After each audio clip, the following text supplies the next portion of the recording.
आज आपल्यासोबत वस्तीवर आलेले आहेत श्रीयुत मंदार चवरकर सर आणि ते मुलांना खेळाविषयी मार्गदर्शन करणार आहेत। सरांच्या हाताखाली आजवर अनेक विद्यार्थी घडलेले आहेत, म्हणजे अनेक खेळाडू सरांनी घडवलेले आहेत। आज आपल्याकडे मुलांना मार्गदर्शन करण्यासाठी खास सर आलेले आहेत। मुलांना पारंपरिक खेळ आणि जे आधुनिक खेळ आहेत त्यांच्याविषयी सर मार्गदर्शन करणार आहेत आणि खेळामध्ये काय काय संधी आहेत आणि लहान वयापासून कुठले खेळ खेळले पाहिजे शालेय वयापासून त्याबद्दलही सर सांगणार आहेत। आपली रोजची प्रार्थना मुलं म्हणतायत, तर मुलांशी संवाद साधतायत।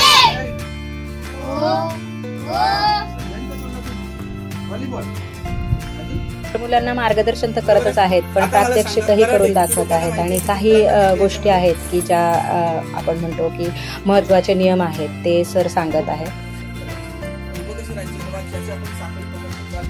खो खो, लंगडी, कबड्डी असे खेळ तर मुलं खेळतच असतात, परंतु काही नियम मुलांना माहीत नसतं। सरांनी मार्गदर्शन केल्यामुळे नियमांची माहिती मुलांना झाली आणि त्याबरोबरच काही गोष्टी सरांनी शिकवल्या, जसं की झकास टाळ्या आणि मुलांना मुलांच्या पद्धतीने सर सांगत आहेत, त्यामुळे मुलांचा इंटरेस्टही जास्त वाढत आहे। खेळ खेळल्याने काय फायदे होतात हे देखील सर मुलांना सांगत आहेत। एक सुंदर ॲक्शन सॉन्ग सरांनी मुलांना शिकवलं।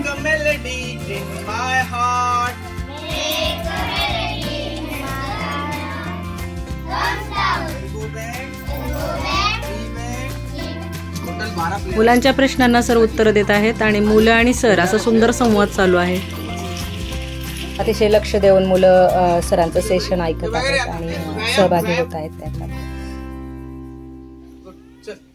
खेळातल्या महत्त्वाच्या टिप्स सरांनी मुलांना दिल्या आणि काही गोष्टी मुलांकडनं करून घेतल्या, मुलांना प्रात्यक्षिक दाखवलं।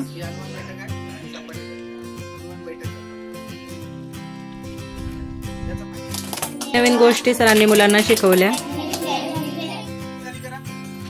काही एक्सरसाइज मुलांकडनं करून घेतल्या। अतिशय इंटरेस्टिंग असं हे सेशन चालू आहे। मुलांची आवड लक्षात घेऊन सरांनी मुलांना एक सुंदर गाणं पण शिकवलं। मुलंही त्या गाण्यामध्ये खूप छान रमली आणि सहभागी झाली। खेळाविषयी मार्गदर्शन, खेळांची माहिती, खेळापासून आपल्याला काय फायदा होतो, आपल्या वयामध्ये म्हणजे शालेय वयामध्ये आपण कुठले खेळ खेळू शकतो, कुठल्या खेळांपासून काय फायदा होतो हे सगळं सरांनी सांगितलं। तसेच वेगवेगळे व्यायाम प्रकार, काही टाळ्यांचे प्रकार, गाणी असं विविध प्रकार सरांनी शिकवले। त्यामुळे हे सेशन खूपच इंटरेस्टिंग आणि मुलांच्या फायद्याचं झालेलं आहे। सेशन आवडलेलं आहे, त्यामुळे मुलं सरांसाठी टाळ्या वाजवत आहेत आणि थँक्यू सरांना म्हणत आहेत। सेवांगण फाउंडेशन तर्फे या आदिवासी वस्तीवर आपण मुलांच्या शैक्षणिक विकासाबरोबरच सर्वांगीण विकासासाठी सुद्धा काम करीत आहोत। आपल्या सेंटरमधली एक विद्यार्थिनी सरांचे आभार मानत आहे, सरांना सांगत आहे की तुमचं सेशन आम्हाला आवडलं आणि तुम्ही आम्हाला शिकवण्यासाठी पुन्हा या। अशा प्रकारे आजचं आपलं खेळाविषयीचं सेशन पूर्ण झालेलं आहे। मुलांनी फार एन्जॉय केलं आणि सरांनी खूप सुंदर मार्गदर्शन मुलांना केलेलं आहे। आदिवासी मुलांच्या विकासासाठी सेवांगण फाउंडेशनचं हे काम चालू आहे अलिबाग तालुक्यात। अशा प्रकारच्या सेशनचं आयोजन मुलांसाठी केले जाते, जेणेकरून मुलांचा शैक्षणिक विकासाबरोबरच सर्वांगीण आणि सामाजिक विकास होईल। आमच्या या प्रवासात आणि प्रयत्नात आपणही सहभागी व्हा।